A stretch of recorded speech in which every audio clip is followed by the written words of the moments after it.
What up, people? DC, homeless in DC. Thanks for subscribing. Thanks for commenting. This episode is about the shelter. What's today? New Year's Day, 2019. New year. So my time in the shelter. So I'm gonna tell you how it was, and then let you know my feelings afterwards. So I went to the shelters over in Northeast DC. There's a couple over there. I'm not gonna name the one that I went to because I don't want to put them on blast or anything. But I'm just saying I went to one of the ones that's over here in Northeast DC. Had to check in by 6:30. They check your bags. No weapons, so you got to walk through a metal detector. You get a bunk. It's set up dormitory style bunk beds. I can't remember how many, but it's a lot. It's definitely a lot. Chow was at 6, so usually I would try to get there probably like 5:30. It's a whole process to get everybody in. The people that come early like that. If you come after. And the reason you have to come that early is to get the bed you've always been getting. If you come later than 7, you're gonna have to wait probably until like 12 or 1 o'clock to get a new bed. So that's a whole thing right there. So chow was at 6. Whatever vendor they have that's serving the food. I thought the food was pretty good actually. It wasn't bad. I mean, sustenance, man. If you're hungry, you're gonna eat it. If you're not, you know what I'm saying. But a lot of other people, they would like buy chicken from different places, grocery store, KFC, and then they would sell pieces of chicken in there. So you wouldn't have to get what's in the child line from the shelter. You could buy chicken from them or whatever else they had. You know what I'm saying. So you get your bunk. They got showers in there. They give you a sheet too for your bed. And so they got showers and bathrooms. You know what I'm saying? So I would come in. I take my shower probably as soon as I got in,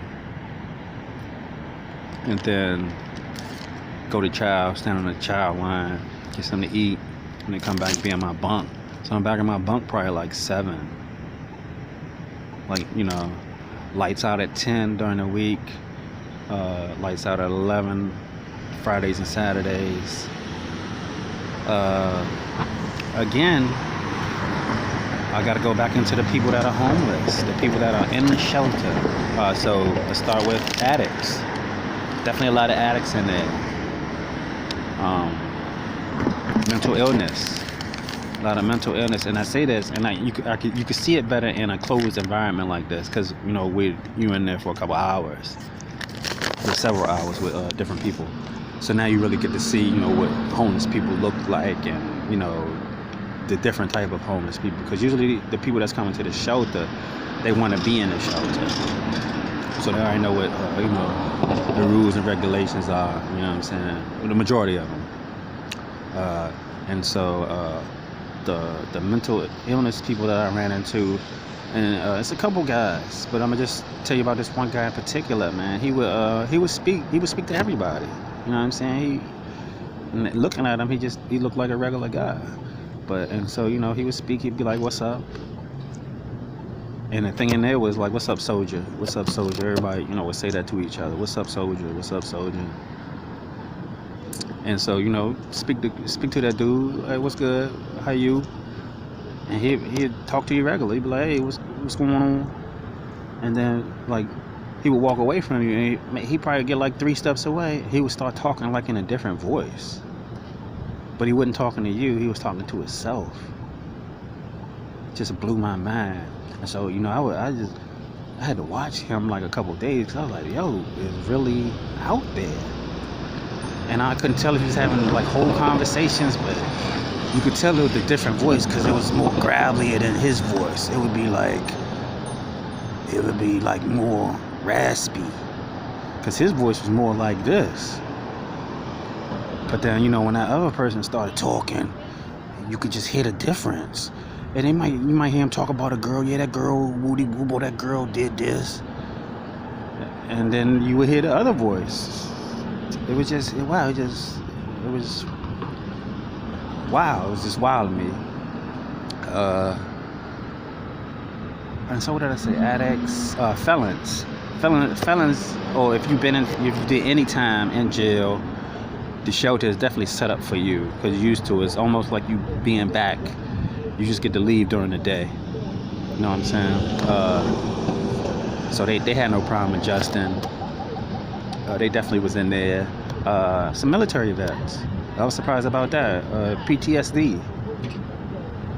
They obviously said that, you know, a couple people asked them, why you in here? You know what I'm saying? You military, you know what I'm saying? And whatever was going on with the VA, have the paperwork, you know, snail mail and the paperwork is with veterans, you know. They did countless stories on that, how they treat our vets. It's terrible. So, you know, a couple of them would end up in here, end up in the shelter. And, you know, they was there. Homosexuals. I'm surprised. You know what I'm saying? Not surprised that they in there, but surprised at what they get to do. You know what I'm saying? So probably right around 3 o'clock, 4 o'clock, you know, that was their thing. That's their time in the bathrooms. You know what I'm saying? And if that was your thing, that's probably the time you would link up with them. It was just a different place, man, the shelter. And so then you had a couple people that felt like they was running the shelter, you know what I'm saying? So they you know how that is. Like they running the T, and they, like if they in jail, running the pod like they in jail. But we not in jail, so we not running anything really. But you know, they felt like that. Disabilities. And this is a surprising thing to me. It was a blind guy in the shelter. And at least 4 people with walkers. At least 4 people. And I'm just talking about the shelter I was at. You know what I'm saying? Like, and so in my mind, I was like, you know, I'm thinking to myself, they don't have a facility for these guys. The homeless that's disabled, they need their whole own separate facility. You know what I'm saying? Because some of these guys, I mean, they can't. They need help showering, and you know, they need help. You know, it's just, I don't know if that's disappointing or it's just, I don't know what was going on with that, man. They need to find something to do about that, man. We'll have just a facility for, you know, disabled people. There's no way a blind guy is in the shelter. And he had a couple homies in there that would take care of him, bring him food. And he was one of the realest people in there. He was older too, man. He had to be like in his 70s probably. But he spoke the most knowledge that I would listen to.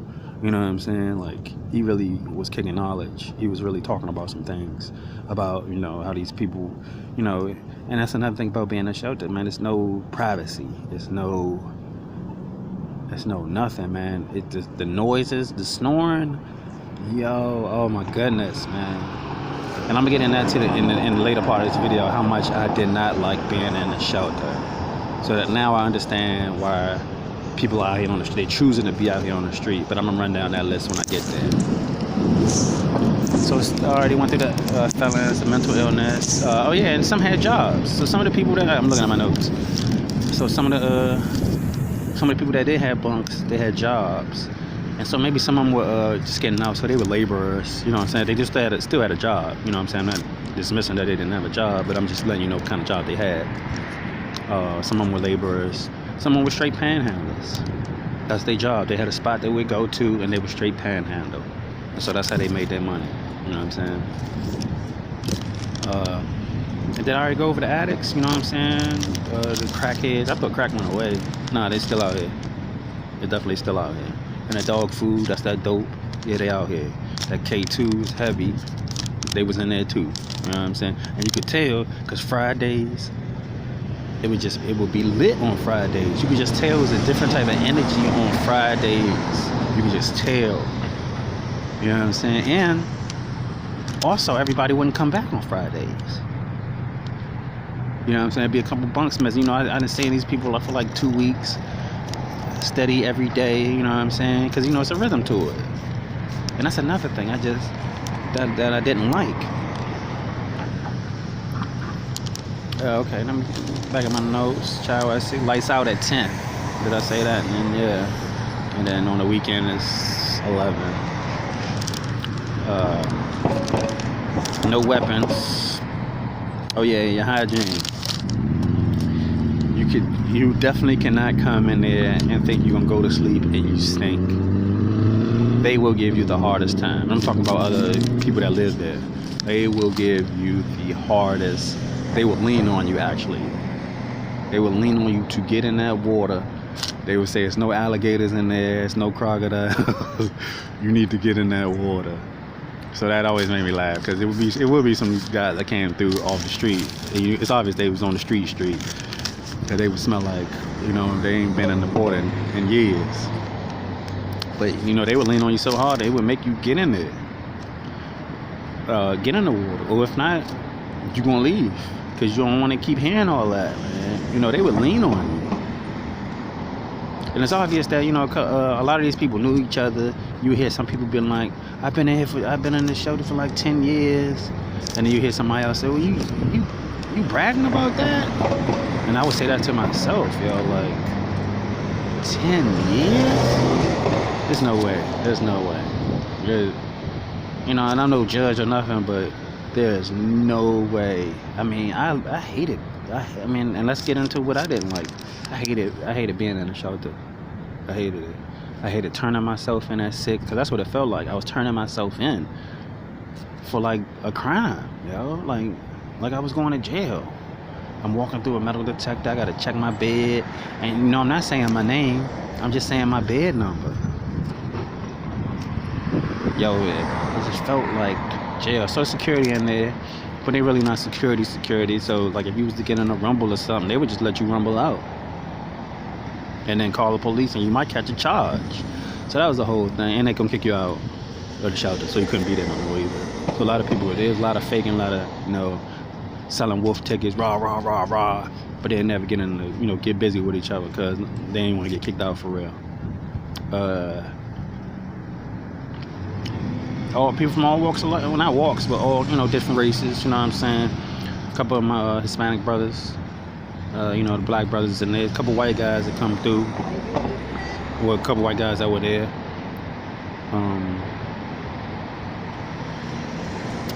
A couple people with accents, so I really couldn't tell where they're from, but obviously it was from out of the country. You know what I'm saying? I don't know if they was here on a visa, they stayed, who knows, I don't know. I kind of couldn't get into everybody's business. I hated checking, I already said that I hated checking myself in. The food wasn't that bad, and if I was hungry, it could have been, seasoned a little more or something like that, but you could do that yourself. Lights out at 10. I used to hate that. Let's say I'm reading a book and I'm really getting into it. You know what I'm saying? It doesn't make a difference. They turn the lights out at 10. Just snoring. To be in a room full of different people snoring at different, it's almost, I hated it, man. I hated it, Like, it's one thing to hear your brother snore, your dad, or a couple people, your homies, you know what I'm saying? But a room full of like 30 people, and that's just the room I'm in. The bigger room probably had who knows how many people in that, just snoring, and just the smells, and just no women in this joint, you know what I'm saying? Unless maybe they came to serve the food, and so that'd be the only time you would see like a woman in the shelter.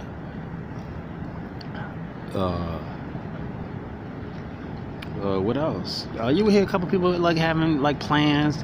Yeah, I'm gonna work this job for such and such, and then I'm gonna be out of here. I'm only being here for 2 months. So you would hear people making a couple deadlines with themselves, or just saying it out loud. Who knows? If it was real or not. But I'm gonna save up some money. I'm getting out of here. I'm gonna get my own spot. I would like to hear stuff like that, because it seemed like a lot of these guys, man, they just locked in and they was just in. You know what I'm saying? They had lockers in there so you could keep your stuff there. You know what I'm saying? So a couple of them people had, a lot of people had lockers, so they would leave their stuff.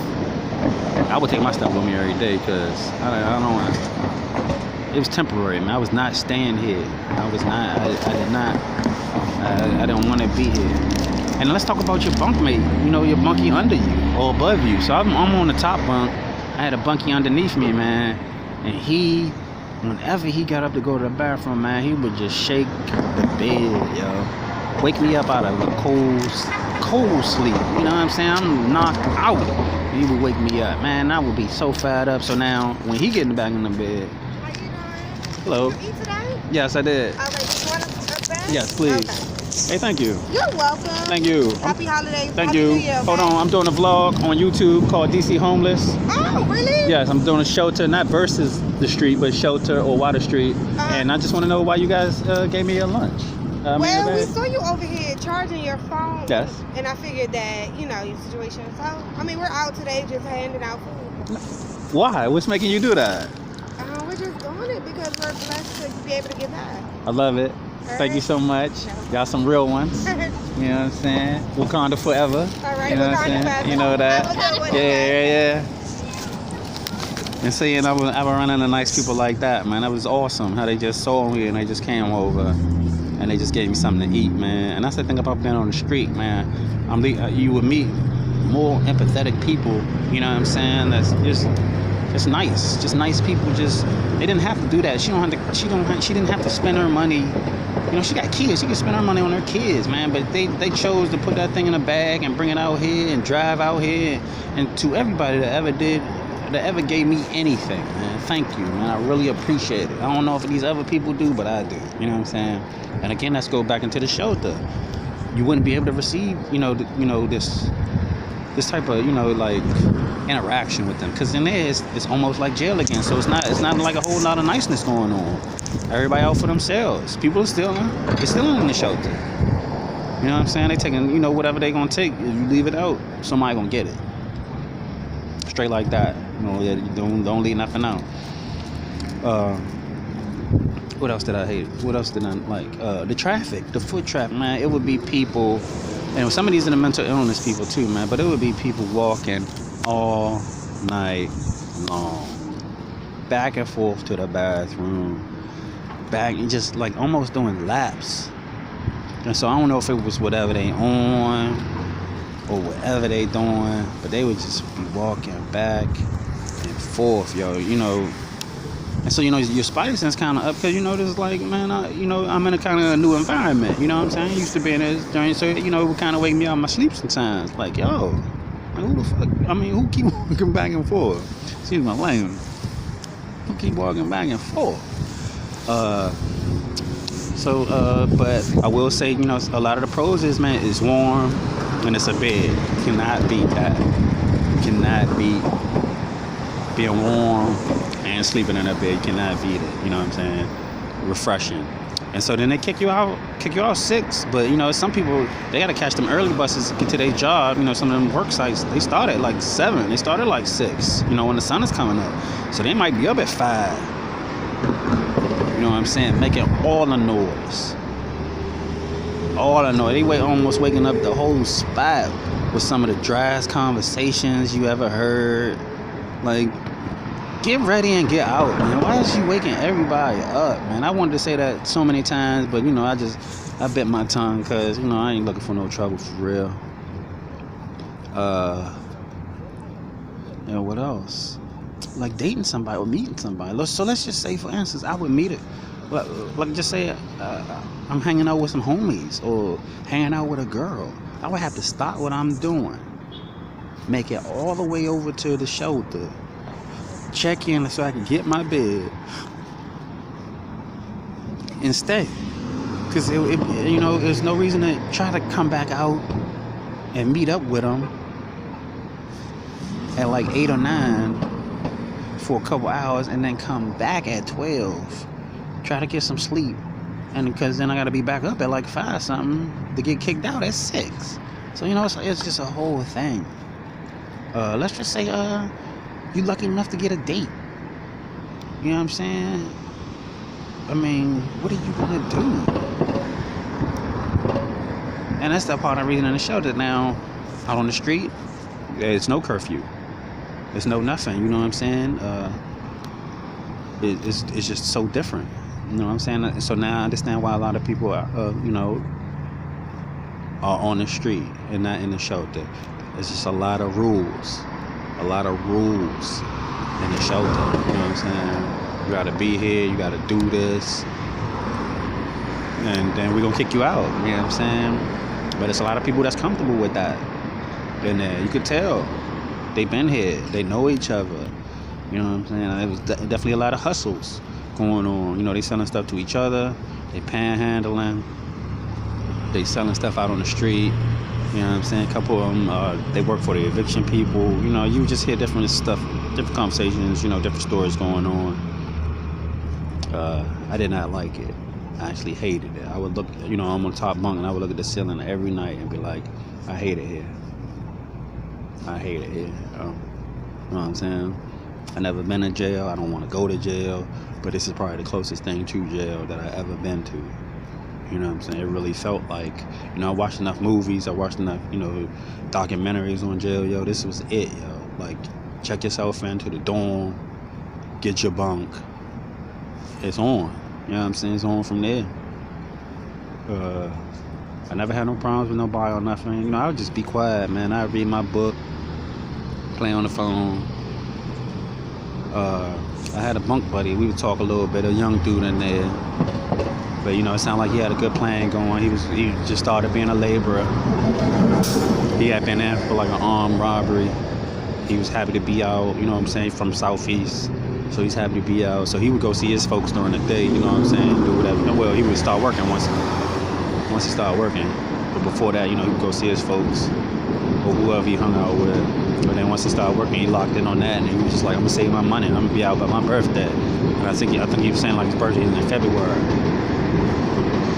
So that was cool. I was there for Thanksgiving. I did a month in the shelter, so I was there for Thanksgiving. It was a dude, man, I don't even know. He probably never see this video, but his name was Jay Black, man. And I gotta say big ups to Jay Black, man. He brought a DJ through. They had big food. I mean, they had a lot of food.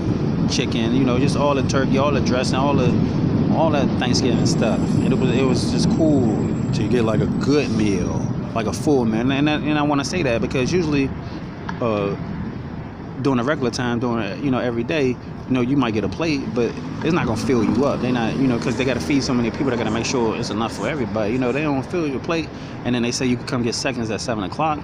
But man, that line be long too. So I would just eat that one time and then lock in for the rest of the night. I mean, just be on my bunk, reading or whatever. Any questions about the shelter, man? Comment, subscribe, like it. I mean, hopefully I can inform and educate, and we can help some people.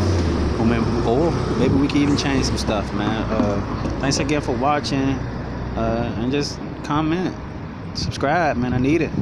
Let me know that somebody's watching. All right, man. Y'all be good.